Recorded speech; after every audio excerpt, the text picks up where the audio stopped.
The 2026 Japanese Formula One Grand Prix happened this morning, and let me tell you, sports fans, as far as dry races in Suzuka goes, that one was pretty fun.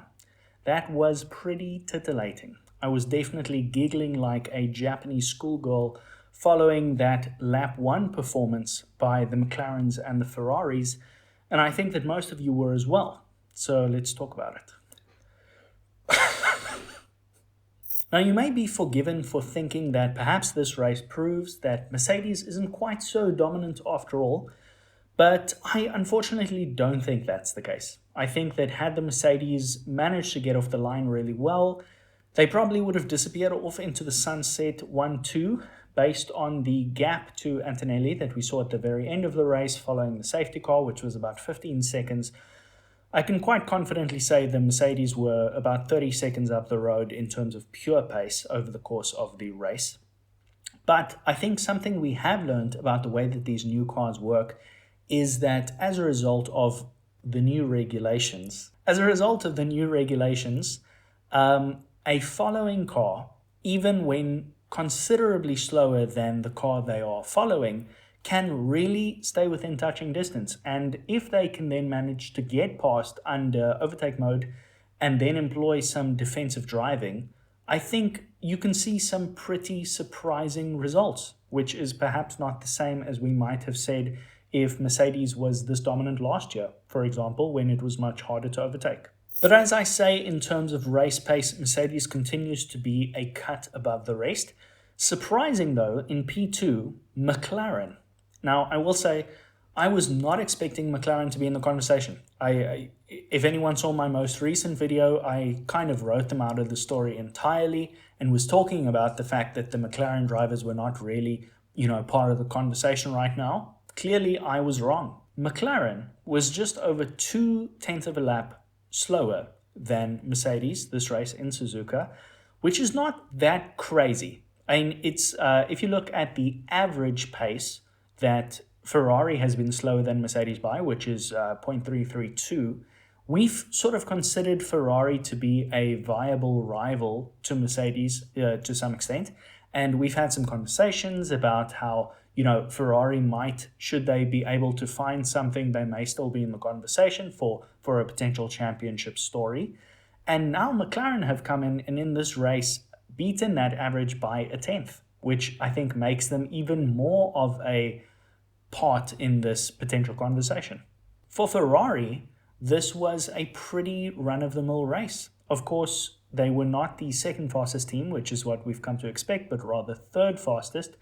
But in terms of gap, they were pretty much where they have been over the past couple of races, just over 0.3 behind Mercedes, behind the ultimate pace. But still pretty impressive. Leclerc managing to grab that podium off of Russell, I think, was pretty cool. And then there is a chasm. 1 full second, in fact, from P3 to P4. In terms of race pace, Red Bull being 1.3 seconds off the pace. A full second slower than the Ferraris. Now, as a man who is a fan of quite a number of drivers across the grid, one of whom is Max Verstappen, I'm having a particularly difficult time seeing this guy try as he might, not being able to get past Pierre Gasly, who, by the way, had an incredible performance this race, I think, in the Alpine. Now, if you look at the head-to-head comparison, and you look down there towards the bottom, is the gap between Verstappen and Hadjar. Now, it is true that it's one of the larger gaps on the grid. It is at 0.343 seconds as of right now, on average over the course of the past few races. Now, 343 seconds, if you look at this graph, is one of the larger gaps. But some of you might remember my videos from last year talking about Max Verstappen's other teammates, including Yuki Tsunoda, including Pierre Gasly, including Alex Albon, and including Sergio Perez. And you will know, if you saw those videos, that this is the smallest gap that we have seen in a very long time, over the course of an average of a handful of races. Clearly, Laurent Marquez and Red Bull have prioritized building a car for both drivers, which, is something you as a team should try to do. But it is also true that in doing so, the car they have created for this year is nowhere near the conversation for being a top car, being a car that's capable to fight for wins. And I think that that is pretty sad. Of course, going into a new regulation cycle, not everybody can be winners. You know, you've had essentially every team say that 2026 is going to be their year, and for some teams it was always going to be true, and for others it was going to unfortunately be false. And it's sad to see a team like Red Bull being one of the ones struggling so intensely with this new car. With that said, though, I am pretty impressed with how close the driver pairings are for some of the other teams. If you look at Williams, look at Racing Bulls, McLaren, and Haas, all of them under a tenth on average in terms of race pace over the course of a handful of races that we've now had. I think that's pretty interesting. We've long since come from this idea of Formula One teams having very traditionally a lead driver and a second driver. You know, that was kind of the way that things have been done for a long time. And if you talk to a lot of people, they'll tell you that that's the correct way to do things so as to avoid issues like we had last year with the McLarens, for example. But I think it's also clear that Formula One teams are not taking this quite as seriously as they used to. There are not many teams on the grid nowadays who have an extremely clear first and second driver. And in some teams, in fact, the driver who was meant to be the second driver, I'm talking about Antonelli, seems to be leading pretty convincingly in terms of the pace right now. Now, both Russell and Antonelli obviously had their own race stories. Russell got pretty unlucky when it came to the safety car. Kimi Antonelli was quite lucky with the timing of the safety car, which is fantastic. And perhaps we could sort of throw away this one result as just the result of luck. But I don't think that's quite fair, because this is not the first time this has happened. I made a video towards the end of last year talking about how Kimi Antonelli's race pace was getting exceptionally close to and exceeding George's over the course of the last handful of races in 2025. And it would appear that, at least according to the data, that trend has continued.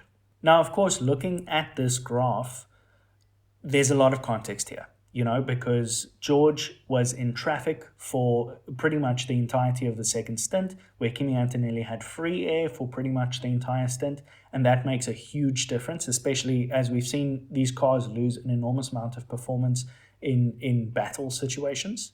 But I don't think we can take anything away from the fact that Kimi Antonelli is performing exceptionally well, and he is proving, as now a double race winner, that he is the kind of person who can take a fight to someone like George Russell, who I have always said is an exceptionally talented driver.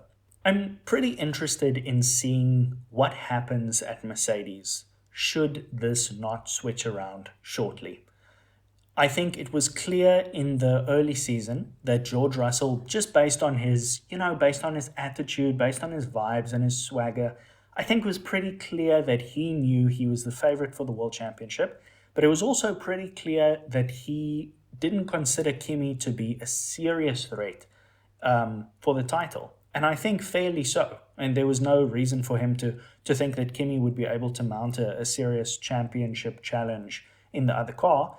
George is a much more experienced driver. He's obviously, very well acclaimed, multiple race winner during the time when the Mercedes was not the fastest car. He's a driver who beat Lewis Hamilton in equal machinery. So he is, by all means, he was supposed to be the guy, for sure. He was supposed to be the guy. And I very much still do think he will be the guy. If I was betting on it, I think I would probably pick George Russell. But let's say that doesn't happen. What happens at Mercedes should Antonelli start to widen a gap to George Russell? And should we find ourselves at the end of a race where neither of them suffered any particular bad luck, but Kimi finished, some seconds up the road? What kind of conversation do you start having after that about who Mercedes' championship favorite is moving into the latter half of the year? And assuming that there are some engine adjustments that will come in later in the year, and, let's say that some of the other teams, McLaren, who has the same PU, as well as Ferrari, who's been doing so well, if they were to close that gap and start taking wins off of the Mercedes cars, I wonder who Mercedes picks to sort of drive forward their championship challenge on the driver's side. You know, do they take the McLaren route of kind of saying, oh well, you know, we've just got two number one drivers and we're going to let them race? I don't think Toto does that. I think that, you know, in 2016 you obviously had the Rosberg situation, but they were so far up the road that there was no reason to think strategically this is different, or this could be different. When there are other teams in the conversation, you do need to start having a discussion about which driver is first. And I think that question is very slowly and very quietly starting to knock on the door of some fans. And to be honest, I've just been really impressed with Antonelli. I hope that we see more of this kind of thing, because I would love for a story like Kimi Antonelli being the youngest championship leader ever in the history of the sport. I would love for him to lead that championship and to really have an excellent year. I think that would be something worth watching. All in all, I thought that race was pretty excellent, and I'm happy to be back doing some statistical analysis after the fact. So if you're into it, subscribe to the channel, and I'll see you in the next one. Cheers.